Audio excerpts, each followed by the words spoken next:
Why is my body changing? Ladies, have you asked yourself this? I am going to take you back to maybe 3-4 months ago. I was at home, I needed to go out, and I just was like, I'm just not feeling myself. And what am I going to wear? So I'm going to my wardrobe. Everything I'm putting on just feels a little bit tighter. I'm like, no, I'm not wearing that. No, that doesn't look good. I'm looking to the side. I'm like, why is my tummy sticking out? So as I'm doing all of this, I'm getting hot, I'm getting bothered, and I'm thinking, am I getting a hot flush here? And it all came crumbling down. And suddenly I was like, is this perimenopause?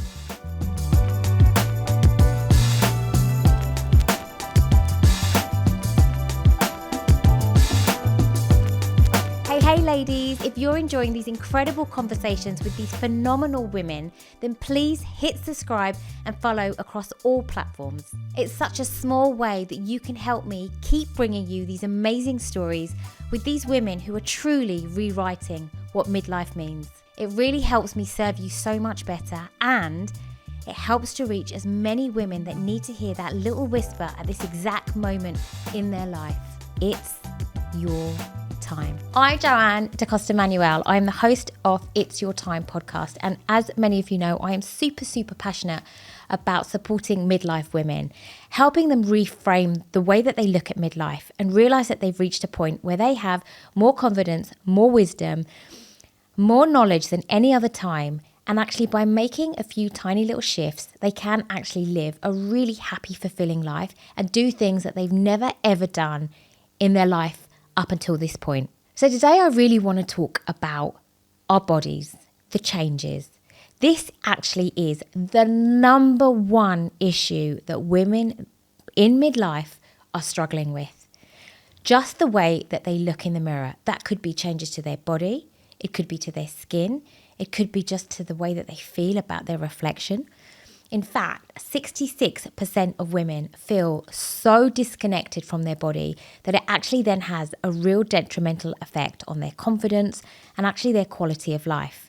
And so I feel this is a really important segment to support you with. So how do we start to create shifts to start feeling much better about ourselves?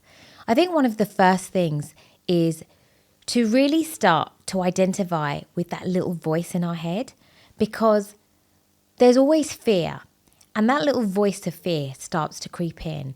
Stuff that you would never say to your friends, stuff that you would never say to someone you love, yet you're so critical about yourself. And I'm saying this from a point where I do this all the time, although I have made the shift. So instead of saying, I can't wear that, my bum looks too big in this, my arms, I've put on so much weight, I just don't look great. What you're doing is you're creating a spiral where you're just going down a very slippery road, and you actually have to absolutely embrace your body, because ladies, there's nothing that you're doing wrong.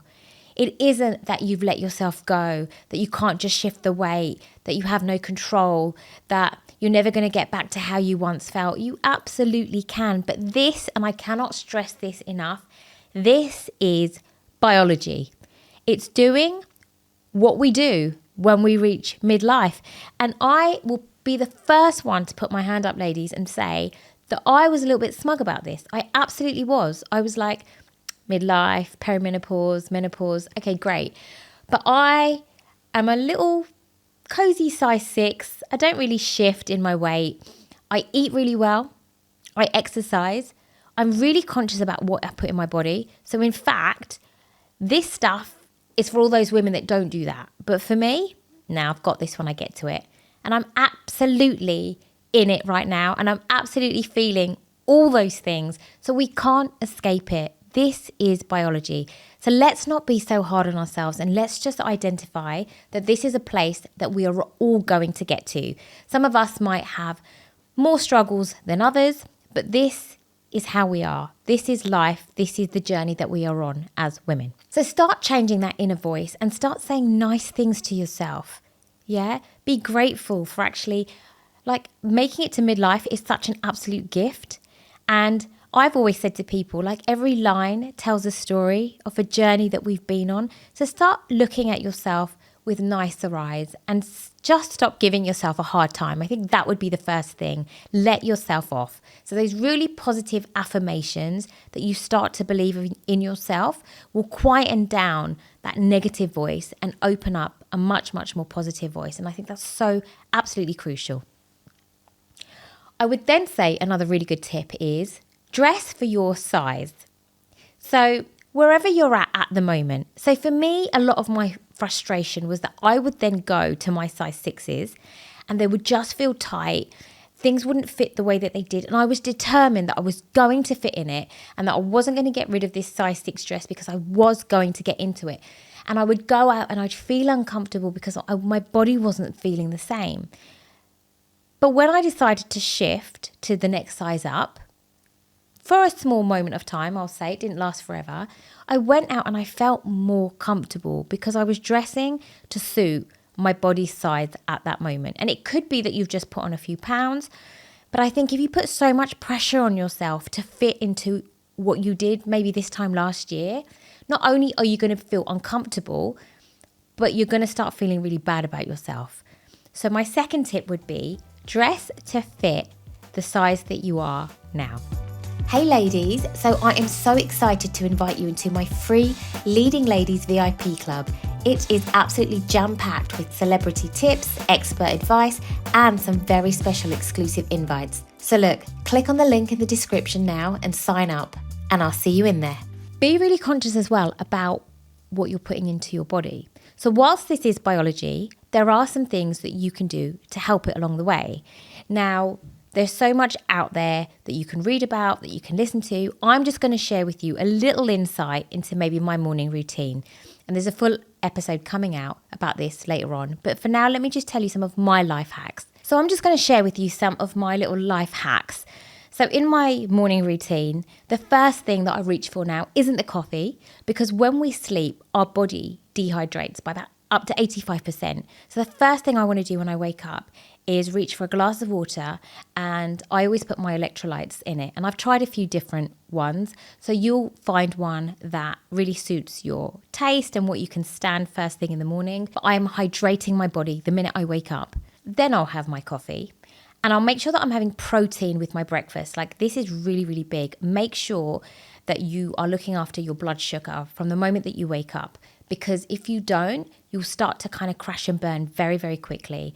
So eggs or Greek yogurt or just a really good protein-rich diet, I would absolutely recommend. Supplementation, I have a couple of go-tos. I use Reverse Life Collagen. I know that in one shot, I'm looking after my hair, my nails, my skin.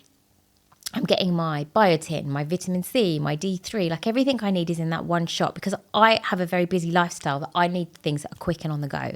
So really, really look at your supplements and what you're taking. And then a probiotic. Like, I'm really, really big on gut health.